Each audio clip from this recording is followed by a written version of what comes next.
महान सम्राट कनिष्क प्रयाग में कुंभ मेले का आयोजन कराने वाले महान सम्राट हर्षवर्धन और बुद्ध के खम्भ को जैसा था वैसा ही जन जन तक जो है पहुँचाने वाले महान संत कबीर, संत रविदास, गुरु नानक को मैं नमन करता हूँ आज, और नमन करता हूँ जब निर्दोष बुद्ध के खम्भ को फिर से धरती पर उजागर करने वाले बोध संत बाबा साहब का। प्यारे धर्मबंधुओं, आज आप लोग गणतंत्र दिवस के अवसर पर यहाँ पर उपस्थित हुए हैं। मैं सभी का हृदय से स्वागत करता हूँ, अभिनंदन करता हूँ और इसकी मंगल कामना देता हूँ। अब मैं आता हूँ मेन बिंदु पर। आज के दिन 26 जनवरी 1950 को भारत का संविधान पूरी तरह परिवर्तित हो गया। ध्यान करिए, इसके 2 महीने पहले 26 नवंबर 1949 को आप सभी लोग शांत रहिए। हम सब के गुरु जी बोल रहे हैं, आप सीखिए थे। आप सभी लोग शांत रहिए, कृपया शांति बनाए रखें। संविधान के कुछ अंश उसी दिन लागू हो गए थे। अनुच्छेद 5, 6, 7, 8, 9, अनुच्छेद 60, अनुच्छेद 224, 267, 279, 280, 288 और आगे आकर के आपके 388, 89, 91, 92, 93 और 94 ये अनुच्छेद जो है 26 नवंबर को ही लागू हो गए थे, लेकिन पूर्णतः यह संविधान लागू हुआ है 26 जनवरी 1950 का। इसलिए यह दिन महत्वपूर्ण है। आज के दिन मैं आपको बता देना चाहता हूँ कि भारत के संविधान में है क्या,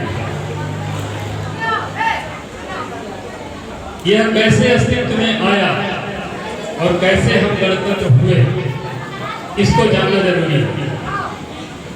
दुनिया की जितनी भी प्रसिद्ध किताबें हैं, वो चाहे बाइबल हो, चाहे कुरान हो, या वेद हो, या गीता हो, या गुरु ग्रंथ साहिब हो, या कबीर के बीजक, सारे ही सारे ग्रंथों में बुद्ध हैं।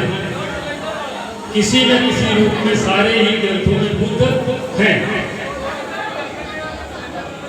अगर बुद्ध को गीता से निकाल दिया जाए तो निरर्थक हो जाएगा, उसमें कुछ बचेगा नहीं।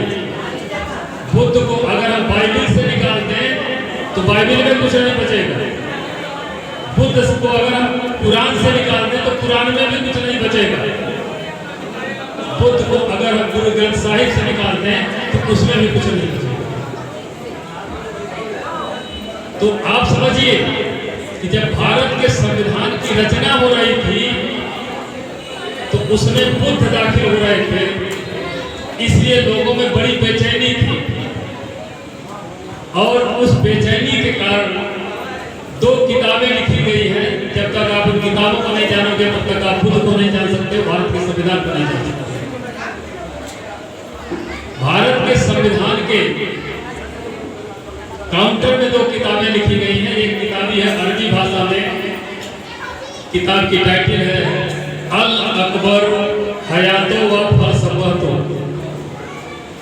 और यह किताब जब इंग्लिश में ट्रांसलेट हुई तो किताब की टाइटल हो गई Buddha the great, his life and philosophy. सोच सकते हो आप कि एक मुसलमान स्कॉलर लिख रहा है, हामिद अब्दुल कादिर लिख रहे हैं, अरबी भाषा में लिख रहे हैं और अपनी किताब की टाइटल वो दे रहे हैं Buddha the great, his life and philosophy. तब आप समझ सकते हो कि कुरान में बुद्ध है या नहीं। दूसरी किताब उसी समय संविधान के प्रत्युत्तर में लिखी जा रही है, हजारी प्रसाद द्विवेदी लिख रहे हैं और किताब की टाइटल है अशोक के फूल। क्या है? अशोक के फूल। अगर उस किताब को पढ़ लीजिए तो आपको समझ में आ जाएगा कि संविधान में बुद्ध कहाँ हैं। उसी अशोक के फूल में हजारी प्रसाद द्विवेदी लिखते हैं, हमारे लोग भारत माता की जय बोलते हैं, और जो लोग भारत माता की जय बोलते हैं मैं उनसे जानना चाहता हूं कि अगर भारत से 25% जो वंचित लोग हैं, बहिष्कृत लोग हैं, अगर इनको अलग कर दिया जाए तो तुम्हारी भारत माता कितनी बचेगी। यहाँ पर बुद्ध का खुलासा कर रहे हैं, हजारी प्रसाद द्विवेदी बता रहे हैं, आगे लिखते हैं हजारी प्रसाद द्विवेदी कि इनका बहिष्कार करने वाले हमारे लोग हैं, इसलिए मैं अपने लोगों से कहना चाहता हूं कि तुम गलती अपनी गलती स्वीकार कर लो तो ये बैठे हुए लोग माफ कर देंगे, बैठे हुए लोग माफ कर देंगे। लेकिन अगर ये अपना इतिहास अपने आप पढ़ करके जानेंगे तो फिर ये तुमको माफ नहीं करेंगे। इतना बड़ा खुलासा करने के कारण हजारी प्रसाद द्विवेदी को अपनी नौकरी गंवानी पड़ी। क्यों नौकरी गंवानी पड़ी थी? हजारी प्रसाद द्विवेदी बुद्धिस्ट थे, इसलिए मैं आपसे अनुरोध करना चाहता हूं कि बुद्ध को सीमित मत करिए। बुद्ध सर्वव्यापक है नहीं? अब मैं आपको एक और चीज बता रहा हूं, तब मैं आता हूं संविधान पे। एक शब्द है ब्राह्मण, आप लोग बड़े मूल ढंग से उसको विकृत कर रहे हो। ये ब्राह्मण शब्द जानते हैं कहां से आया है? ब्रह्मांड से। कहां से आया है? ब्रह्मांड से। और ब्रह्मांड को अंग्रेजी में यूनिवर्स कहते हो, और यूनिवर्स से जो शब्द आया हुआ है यूनिवर्सिटी। अब आप समझिए कि यूनिवर्सिटी से ब्राह्मण शब्द का क्या संबंध है। प्यारे बंधुओं, बुद्ध ने जिन संस्थाओं को स्थापित किया था वो पूरे ब्रह्मांड के लिए खुली हुई थी, उसमें कोई प्रतिबंध नहीं था, पूरे विश्व के लोग निःशुल्क शिक्षा प्राप्त कर सकते थे, इसलिए उन संस्थाओं को यूनिवर्सिटी कहा गया। ये बुद्ध की देन है।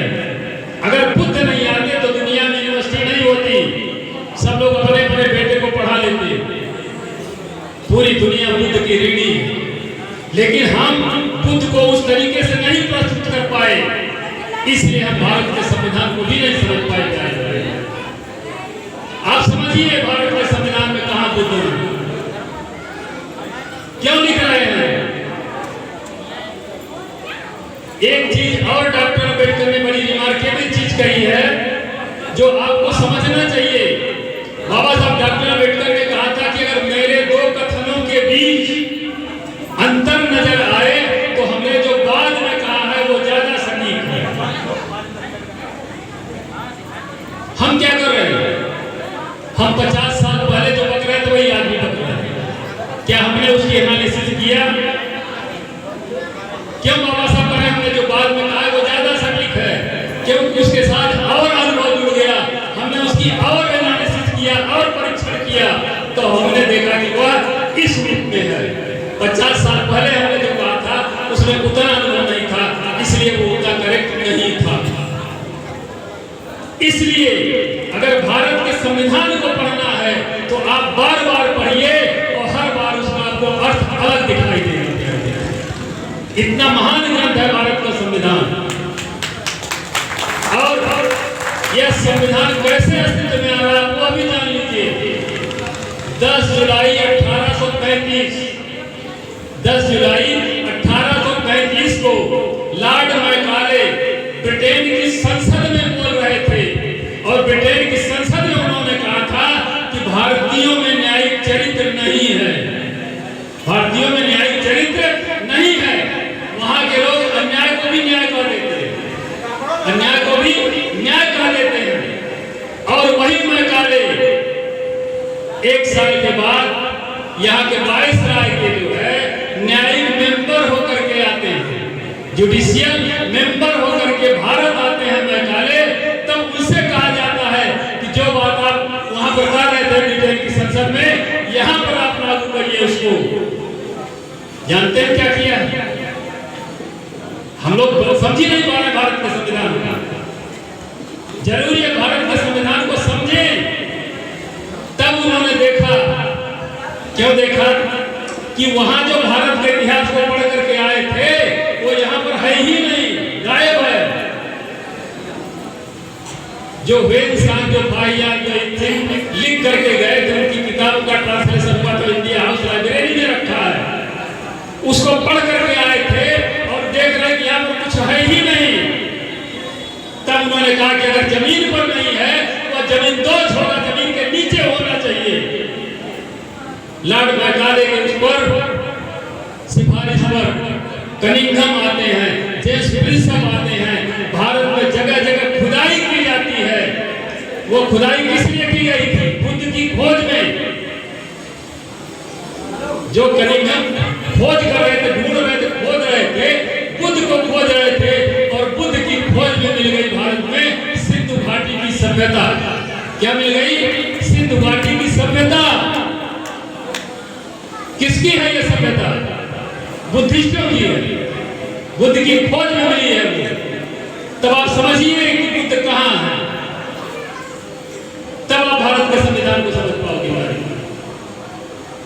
पहली बार 1916 में जब भारत के लोग कहते हैं अगर बकवास करेंगे 1857 स्वतंत्रता संग्राम जो हो रहा है, नहीं हो रहा। 1857 में युद्ध काय के लिए हो रहा था। यानी बंधुओं, जब यहाँ पर खोजबीन होने लगी तो 900 साल के बाद भारत में 3 विश्वविद्यालय स्थापित हो रहे हैं, कलकत्ता, मद्रास और बंबई। ये लॉर्ड मैकाले की वजह से हुए थे। 3 विश्वविद्यालय 900 साल के बाद स्थापित हो रहे हैं। सोच लीजिए आप, 9वीं सदी से लेकर 18वीं सदी तक विश्वविद्यालय तोड़े गए हैं, बर्बाद किए गए हैं, शिक्षा व्यवस्था को ध्वस्त किया गया है, लेकिन एक भी यूनिवर्सिटी नहीं खोली गई। 1857 में 3 विश्वविद्यालय खुलते हैं। 1857 में जो उपद्रव हुआ था, इन यूनिवर्सिटीज के खिलाफ उपद्रव हुआ था। यहाँ के लोगों को लगा कि अब यूनिवर्सिटी खुल गई है तो यहाँ पर लोगों को समता के आधार पर सबको पढ़ने का अधिकार मिल जाएगा और जिस दिन इस देश के सारे लोग पढ़ जाएंगे उस दिन फिर बुद्ध जो है धरती से ऊपर आ जाएंगे। तो आप समझिए कहां है। 3 यूनिवर्सिटी खुल रही है, वहां से बुद्ध की फिर से जागरण शुरू हो रहा है। अगर अंग्रेज भारत में नहीं आते तो आज हम बुद्ध को जानते ही नहीं, सम्राट अशोक को जानते ही नहीं। इतना मिटा गया। बाबा Saheb Ambedkar India house library London से पढ़ करके आए थे। भारत का इतिहास भारत में नहीं था। भारत का इतिहास भारत में नहीं था। भारत का इतिहास doctor Ambedkar India house library London से पढ़ के आए थे।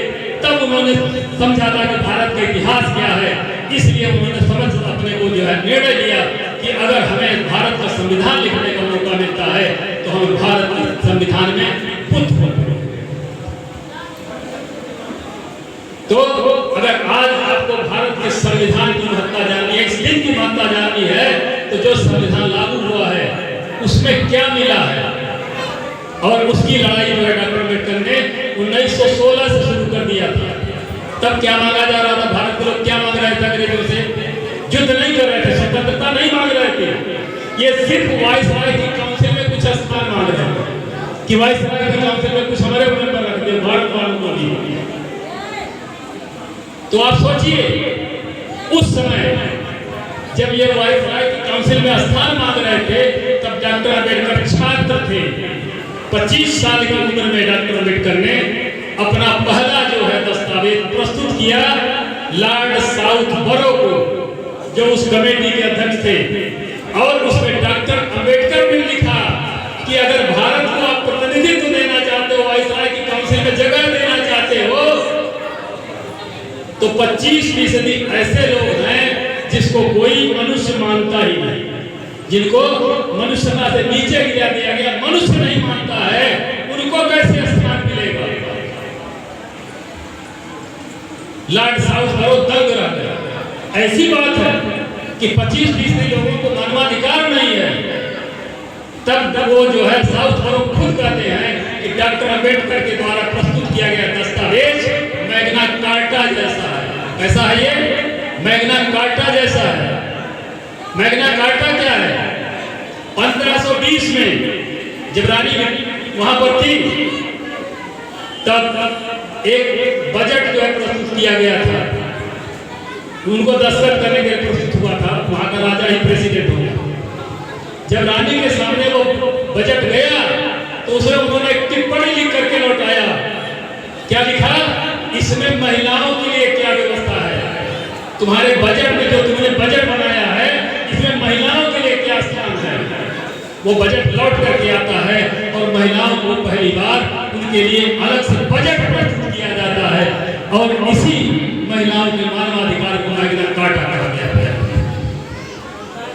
एक बार ब्रिटेन में मैग्ना कार्टा प्रस्तुत हुआ है, दूसरी बार डॉक्टर अंबेडकर मैग्ना कार्टा की बात कर रहे हैं, तो आप तब समझ पाओगे कि डॉक्टर अंबेडकर ने संविधान में क्या लिखा है। इसलिए प्यारे बंधुओं, मैं आपसे विनती करूंगा कि आप घबराहट में न जाइए, और जिनको आप ब्राह्मण कह रहे हैं, आज की तारीख में धरती पर कोई एक भी ब्राह्मण नहीं है। आज की तारीख में धरती पर कोई एक भी ब्राह्मण नहीं है। लौट के जाइए उस परिभाषा में। ब्राह्मण किसको कहा जाता था? अरहत को। जो अरहत हो जाता था उसको ब्राह्मण कहा जाता था, क्योंकि उसी के दिल में पूरे ब्रह्मांड के लोग समान थे, कोई पक्षपात नहीं था, कोई भेद नहीं था, राग द्वेष मोह और भय में डूबा था। तो आज तो उस गुण वाला कोई व्यक्ति है नहीं। तो जब आज की तारीख में ब्राह्मण है नहीं, तो हम किसके खिलाफ मोर्चा खोले? किसके खिलाफ मोर्चा खोले? इसलिए प्यारे बंधुओं, मैं आपसे विनती करूंगा कि भारत के संविधान को ढंग से पढ़िए, बुद्ध को ढंग से पढ़िए, और आप सोच लीजिए बुद्ध कहाँ है? आज की तारीख में अगर बुद्ध का कोई पालन पोषण कर रहा है, ईसाई कर रहे हैं, आप नहीं कर रहे हैं। आप देखिए वहां जहां पर चर्च बनता है, वहां पर स्कूल जरूर बनता है नहीं? स्कूल में भी विवेक मिलता है, और इसको गुरु ग्रंथ साहिब में पिरोया गया है। संत कबीर को पिरोया गया है गुरु ग्रंथ साहिब में। सिखों का जो दर्शन है, संत रविदास को पिरोया गया है। उसमें एक बड़ी रिमार्केबल चीज लिखी है, लोगों ने छेड़ दिया जबरदस्ती कि वो जो है रामानंद जो है संत कबीर का गुरु था। कतई संत रविदास का गुरु जो है, संत में रविदास का वो गुरु था, न कबीर का गुरु था, है नहीं? कौन गुरु था संत कबीर का? संत कबीर ने जो लिखा है वो गुरु ग्रंथ साहिब में है, और बाकायदा लिखा है, कह कबीर मैं गुरु सो पाया, कह कबीर मैं गुरु सो पाया, जाका नाम विवेकु रे। क्या है? जाका नाम विवेकु रे। ये गुरु ग्रंथ साहिब में लिखा है। क्या कह रहे हैं संत कबीर? कह रहे हमारा गुरु कौन है? विवेक। विवेक को अंग्रेजी में क्या कहते हैं? विजडम। और बुद्ध को अंग्रेजी में कहा गया है एब्सोल्यूट विजडम। कहने का मतलब ये है कि कबीर का गुरु कोई नहीं है। कबीर के गुरु अगर कोई है तो बुद्ध है। संत रविदास के गुरु अगर कोई है तो बुद्ध है। गुरु नानक के अगर कोई गुरु है तो बुद्ध है प्यारे गुरु। और वही बुद्ध को फिर से डॉक्टर अंबेडकर भारत के संविधान में पिरो रहे हैं कि अगर तुम बुद्ध को जान लो, भारत के संविधान को जान लोगे, तब जो है तुम्हारा भला होगा। तो आज संविधान के इम्प्लीमेंटेशन का दिन है। इस दिन भारत का संविधान पूरी तरह से इम्प्लीमेंट हो गया था। इसलिए प्यारे बंधुओं, आप जानिए, एक और उदाहरण के साथ मैं आपको समझाना चाहता हूँ कि बुद्ध कहाँ है। एक बार मैं उत्तराखंड गया हुआ था, काशी, वहां पर इसी तरह से बुद्ध वंदना हुई, नमो तस् भगवतो अरहतो सम्मा संबुद्धस्स। बाद में लोगों ने हमको भी कह दिया कि आप भी बोल दीजिए। तो हमने कहा भैया तुमने पाली में बुद्ध की वंदना पढ़ी है, मैं संस्कृत में पढ़ रहा हूँ। तुमने पाली में बुद्ध की वंदना पढ़ी है, मैं संस्कृत में पढ़ रहा हूँ। लोग चौकन्ने हो गए क्योंकि किसी ने सुना नहीं था। सुनोगे क्यों? आप तो अड़ियल हो गए हो। तब मैंने उनको सुना कहाँ है? कर्पूर गौरम करुणावतारम संसार सारम भुजगेंद्रहारम सदा वसंतम हृदयारविंदे भवम भवानी सहितम नमः। लोग चौकन्ने हो गए, बोले ये तो शिव जी की वंदना है। हमने कहा लेकिन ये तुम्हारे शिव जी की वंदना नहीं है, ये हमारे शिव जी की वंदना है। क्यों? तुम्हारे शिव जी काले कलर बबूत लपेटे हैं, हमारे शिव को देखो जिसको लिख रहा है कर्पूर गौरम, ये बुद्ध की वंदना है, दूसरे की नहीं है। तो प्यारे बंधुओं, बुद्ध को शिव के रूप में भी पूजा गया है और शिव हमारे कल्याणकारी होता है। शिव कोई व्यक्ति नहीं है, शिव को बुद्ध से डिराइव किया गया है। अगर इनके दर्शन से शिव को निकाल दीजिए तो इनके पास कुछ बचेगा ही नहीं, कुछ भी नहीं है, सब कुछ बुद्ध का चुराया हुआ है प्यारे बंधुओं। इसलिए मैं आपसे विनम्र अनुरोध करूंगा कि भारत के संविधान को बार बार पढ़िए और भारत के संविधान को आप जो है सबसे बड़ा धार्मिक ग्रंथ मान लीजिए। क्यों मान लीजिए? इस बुद्ध के दर्शन से रिलेटेड 3 स्थान है, 3 स्थान है।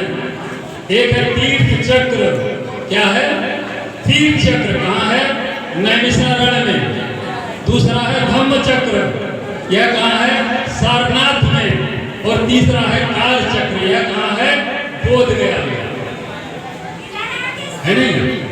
तो जब आप बुद्ध को जानोगे तब आप डॉक्टर अम्बेडकर को जान पाओगे और तभी आप संत कबीर को जान पाओगे, संत रविदास को जान पाओगे, गुरु नानक देव को जान पाओगे और तभी आप भारत के संविधान को जान पाओगे। प्यारे बंधुओं, हमने संविधान को लिख करके रख दिया, हम दोषी हैं। हमने कभी संविधान को पलट के नहीं देखा, पर कहां पर है बुद्ध? हमने खोजा ही नहीं। सोचिए आप, भारत के संविधान के 2 अनुच्छेद 3 जो पढ़िए आप, संविधान का अनुच्छेद 13, संविधान का अनुच्छेद 13 कह रहा है कि दुनिया में जो भी विधान है, जो भी कानून है, जो भी नियम है, जो भी परंपराएं हैं, लिखित हैं या अलिखित हैं, अगर वो संविधान से असंगत है तो ये 26 जनवरी 1950 को शून्य हो जाएगा। जितनी जो है एक लाइन में, एक सेंटेंस में, एक अनुच्छेद से जो है दुनिया भर के सारे ग्रंथों को जो है डॉक्टर अम्बेडकर ने शून्य कर दिया। कोई नहीं, किसी चीज का अस्तित्व नहीं। दूसरा अनुच्छेद 17, उसमें लिखा हुआ है कि अनटचेबिलिटी को शून्य किया जाता है, छुआछूत को शून्य किया जाता है। तीसरा अनुच्छेद है 18, क्या है? 18, जिसमें लिखा हुआ है कि शैक्षिक और सैन्य टाइटल्स को छोड़ करके सारी टाइटल्स को शून्य किया जाता है। सोच लीजिए आप। और इन्हीं 2 अनुच्छेदों को लागू करने के लिए 10 साल का टाइम निर्धारित किया गया है संविधान के अनुच्छेद 334 में। संविधान के 334 में अनुच्छेद 13, 17 और 18 को लागू करने के लिए 10 साल का टाइम दिया गया था कि यहाँ की सरकारें 10 साल में तीनों अनुच्छेदों को लागू कर देगी और सीटों का रिजर्वेशन खत्म कर दिया। आज तक नहीं लागू। क्यों? आपकी हिम्मत नहीं है कि उन अनुच्छेदों को लागू करो। जिस दिन उस अनुच्छेद को लागू कर दोगे सारी किताबें खारिज हो जाएंगी, सारी किताबें एक लाइन से खारिज हो जाएगी। बड़ा डर है संविधान का इन लोगों पर, इसलिए वो जो है इसका विरोध करेंगे। लेकिन जो लोग अपने को अम्बेडकरवादी कहते हैं उनका फर्ज बनता है, उनकी ड्यूटी बनती है कि भारत के संविधान को पूरी तरह से लागू करें। इसलिए महत्व यह है कि आप भारत के संविधान को पूरी तरह से लागू करवा दीजिए। अब अंत में मैं बहुत ज्यादा टाइम ले रहा हूँ क्योंकि जरूरी था कि आपको मैं बता पाऊँ, इसलिए मैंने आपका टाइम दिया। जिसको आप मिश्रा तिवारी पहाड़े शुक्ला पहाड़े पढ़ रहे हो ना, ये है विक्रमशिला यूनिवर्सिटी की डिग्री। क्या है? विक्रमशिला की यूनिवर्सिटी की डिग्री है नहीं? ये क्यों क्रिएट की गई थी, काहे के लिए क्रिएट की गई थी? जब आप इसको समझोगे तब समझ पाओगे कि डॉक्टर अम्बेडकर संविधान में क्या कह रहे हैं। प्यारे बंदियों तक कागज नहीं था, कागज नहीं था, तो बुद्ध के उपदेशों को याद किया जाता था, कंठस्थ किया जाता था। तो कुछ लोग कंठस्थ करके उसको पीढ़ी दर पीढ़ी ट्रांसफर करते थे, है नहीं? तो कुछ सूत्रों को जो लोग कंठस्थ करते थे उनको शुक्लाजी कर दिया जाता था। कुछ दूसरे टाइप के कंठस्थ करते थे उनको मिश्रा जी कहा जाता था। कुछ तीसरे टाइप के सूत्रों को जो रट के कंठस्थ करते थे उनको पांडे जी कहा जाता था। इसी तरह से डिग्री दिलाते थे, है नहीं? तो जब कोई किसी से सवाल पूछने आता था तो मिश्रा जी के पास दे दिया जाता था, शुक्ला जी के पास दे दिया जाता था, पांडे जी के पास दे दिया जाता। ये विक्रमशिला यूनिवर्सिटी की डिग्री है, वो एक काबिलियत पर अलाट की जाती थी। लेकिन अभी 14वीं सदी में प्रतापगढ़ के एक राजा हुए, राजा मानिक चंद, जब उन्होंने इन सारी डिग्रीज को खैरात में बांट दिया लोगों को, प्यारे बंधुओं, तो आपको समझने की जरूरत है भारत का इतिहास क्या है। जिस दिन आप भारत के इतिहास को समझ लोगे उस दिन बुद्ध आपके सामने होंगे, बुद्ध आपकी रक्षा के लिए खड़े होंगे। उस दिन आपका संविधान आपको पूरी तरह से अधिकार दे पाएगा। जिस चीज को लिखा है भारत के संविधान में, पहली चीज लिखा है नागरिकता शब्द। नागरिकता शब्द से डॉक्टर अम्बेडकर ने क्या किया जानते हैं? एक शब्द को खारिज किया, प्रजा को। किस शब्द को खारिज किया? प्रजा को। प्रजा और नागरिक के बीच में क्या अंतर होता है? प्रजा के पास कोई अधिकार नहीं होता, वो कृपा पर दिया जाता, जो दे दे उसको मान लीजिए। पहली बार अधिकार की स्थापना करके प्रजा को जो है नागरिक बनाया, या डॉक्टर अम्बेडकर की देन है या भारत के संविधान की देन है। और इसीलिए सबसे पहले मौलिक अधिकार की बात की गई। इसलिए मैं आपसे अनुरोध करूंगा कि भारत के संविधान को बार बार पढ़िए और उसको पूरी तरह से लागू करने की कोशिश करिए। संविधान को बदलेंगे नहीं, संविधान बदला नहीं जाएगा, आप ये ध्यान रखिए। संविधान लिखा है इसी तरह से रखा रहेगा, माहौल बदल दिया जाएगा और माहौल बदल दिया जाएगा तो ये संविधान आपका निरर्थक हो जाएगा। इसलिए माहौल को बदलने से रोकिए। आज के दिन का यही संदेशा है। मैं आप सबसे विनती करूंगा, जो लोग जहाँ पर हैं, जिस स्तर पर हैं, वो संविधान को बचाने की कोशिश करें, माहौल को बदलने से रोकें।